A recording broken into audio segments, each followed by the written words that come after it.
near the scene in East Hartford, Connecticut, with this very strange story. Rob?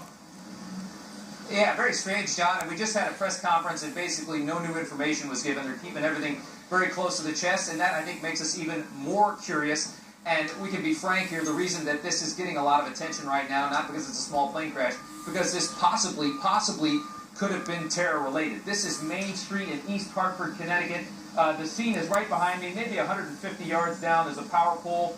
There's a bit of plane wreckage. Depending on how good our zoom in, you might be able to see it back there behind me. This is a small twin-engine plane crash from yesterday, getting attention from the FBI, and that is what is so interesting here. Reports now saying the pilot who actually survived this crash is telling the FBI that this was no accident, saying that we believe that the student that he was with in the plane may have tried to take this plane down. There were two people on board, that pilot and the student.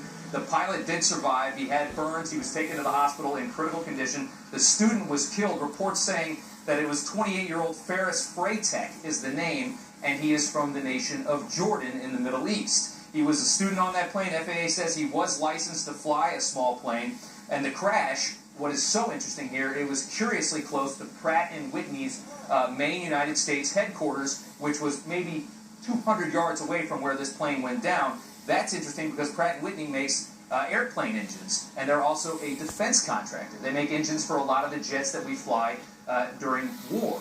So you start to see what the possibility of maybe a motive could have been in all this, and of course none of this is confirmed. We don't have any of this, confirmed, but you start to see why the FBI is here because of the close proximity to Pratt & Whitney and everything else. Now this plane also almost hit a van when it came down. The video is amazing when you see this happen in the middle of the afternoon yesterday. A mother and a small child in that van reportedly taken to the hospital just because they were so shaken up by it, but not injured, not hit by the plane.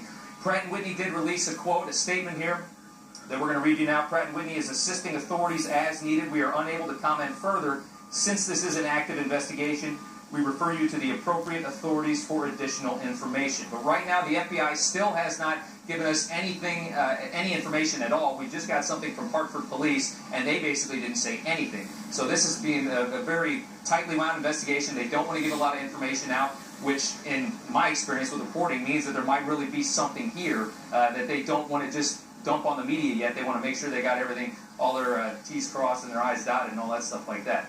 We'll send it back to you guys. Given the impact and the fire, it's amazing that anyone survived. Rob Schmidt. That's right. More on that story as we get it. In the meantime, new information about this YouTube video we showed you yesterday of a tied-up girl and the 2009 disappearance of Kayla Bird. Police now say they know who this man is.